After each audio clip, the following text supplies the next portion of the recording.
Good evening. I'd like to thank the conference organizers for inviting me to participate in this poster discussion session looking at novel immunotherapy approaches. These are my disclosures. And these are the two posters that I'll be discussing, beginning with the activity of atezolizumab plus paclitaxel in metastatic triple-negative breast cancer according to bursting molecular subtype, an analysis of the IMpassion131 trial. To set the stage, I'll remind everybody of the IMpassion130 trial, which was a phase 3 study that randomized patients with metastatic triple-negative breast cancer to receive either atezolizumab plus nab-paclitaxel or placebo plus nab-paclitaxel. The trial had co-primary endpoints of progression-free survival and overall survival, and those analyses are shown on the right, where you see that there was a benefit with respect to both PFS and OS for the addition of atezolizumab. Based on the PFS results, the FDA granted atezolizumab accelerated approval in March of 2019 for the treatment of PD-L1 positive metastatic triple-negative breast cancer. This was the first immunotherapeutic agent approved in breast cancer, and continued approval was to be based on the results of the IMpassion131 study. Shown here is the schema for IMpassion131. Again, it enrolled patients with metastatic or unresectable locally advanced triple-negative breast cancer. This study had a 2-to-1 randomization to atezolizumab plus paclitaxel or placebo plus paclitaxel. The trial's primary endpoint was PFS. The trial was first presented at ESMO in 2020 and subsequently published in the Annals of Oncology. And what I'm showing here is the PFS analysis in the PD-L1 positive population, and you see that there was no benefit with the addition of atezolizumab. Shown here is the overall survival analysis, and again, no benefit to the addition of atezolizumab. In fact, the placebo group did numerically better, and I would highlight the 28-month median overall survival for patients in that placebo arm of this study. So why no benefit to atezolizumab with paclitaxel? Well, it's been suggested that it could be due to steroid pre-medication, as most patients took steroids over the entire time they were on chemotherapy. But I'll remind everyone that we saw a benefit to pembrolizumab in the KEYNOTE-355 study to include in patients that received paclitaxel with steroids. I would also highlight the considerations related to sample size and trial design. 131 had a 2-to-1 randomization, so there were relatively small numbers in the PD-L1 positive control arm, and I've already highlighted that the control arm outperformed what we would have expected from single-agent taxane. What about the patient population? 131 enrolled a smaller percentage of stage 4 de novo patients. There were equal numbers of patients with prior adjuvant taxane, but perhaps there were differences in the disease-free interval since taxanes. And it was noted that IMpassion131 enrolled more Asian patients, which was a subgroup that had less benefit in IMpassion130. It's been reported that triple-negative tumors in patients of Asian descent are more likely to have luminal androgen receptor subtype. And in ASCO this past June, Dr. Emmons and her colleagues reported data suggesting that the luminal androgen receptor subtype was associated with potential resistance to atezolizumab. And that data is shown here. So again, Dr. Emmons and her colleagues looked at the molecular subtypes in IMpassion130. The subtypes were assessed with RNA-seq using the bursting classification. In the upper left of this slide, you can see the distribution. 27% of tumors were basal-like immune activated, 42% basal-like immune suppressed, 26% luminal androgen receptor, and 5% mesenchymal. Shown below that is the PD-L1 status within the molecular subtypes. You can see highest in the basal-like immune activated. And what Dr. Emmons and her colleagues reported at ASCO was that the benefit of atezolizumab with respect to both progression-free survival and overall survival was most pronounced in patients whose tumors were of the basal-like immune activated subtype. So the goal of the current study was to explore the prevalence and impact on clinical outcomes of the triple-negative breast cancer molecular subtypes and race in IMpassion131.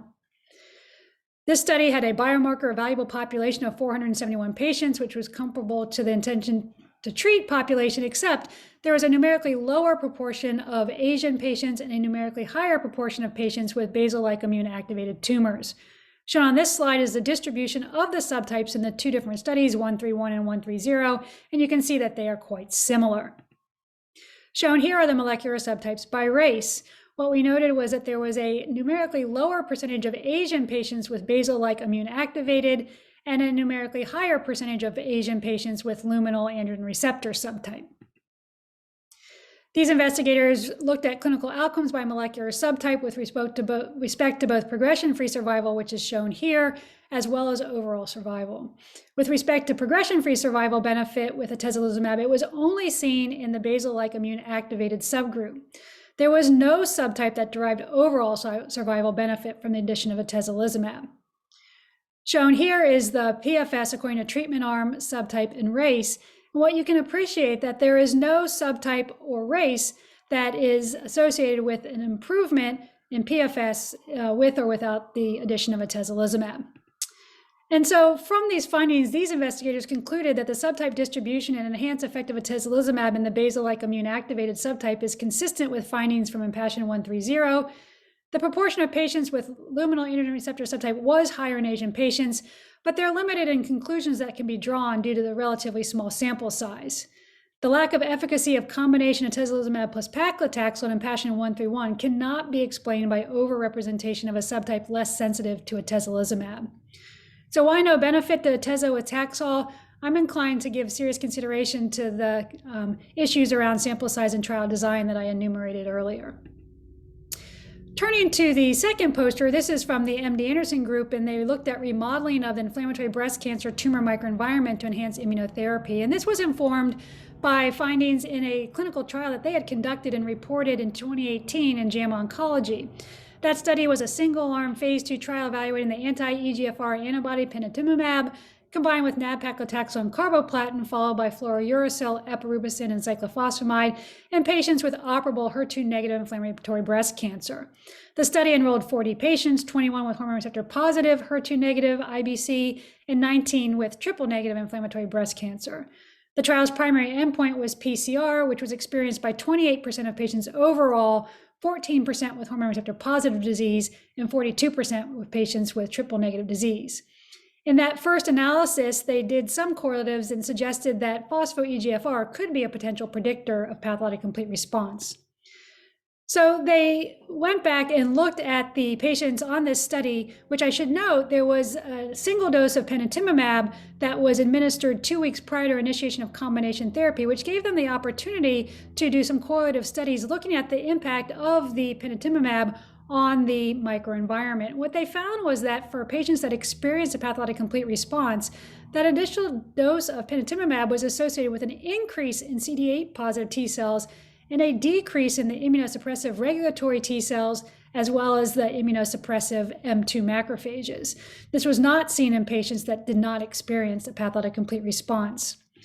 So they took these observations back to the laboratory where they used a SUM149 humanized mouse model, SUM149 being a very common inflammatory breast cancer cell line.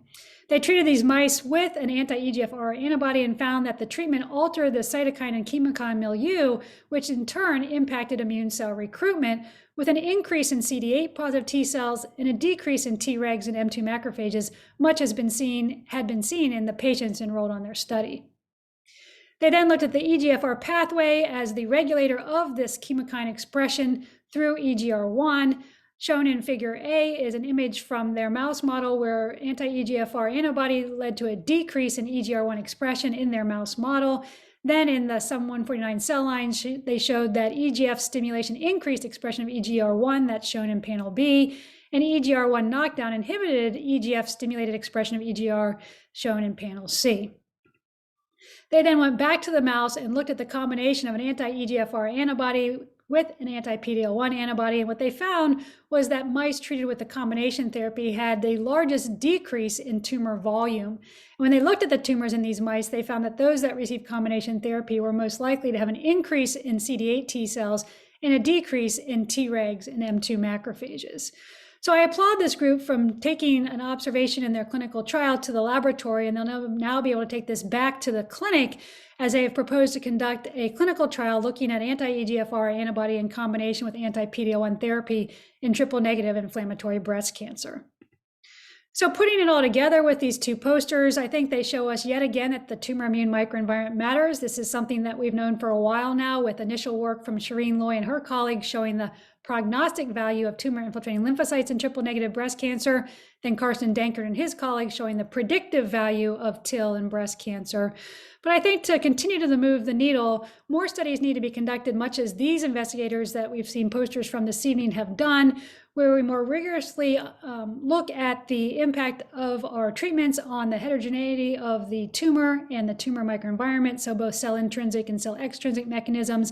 This knowledge is required in order to inform future studies. I thank you for your kind attention and look forward to the Q&A. Thank you.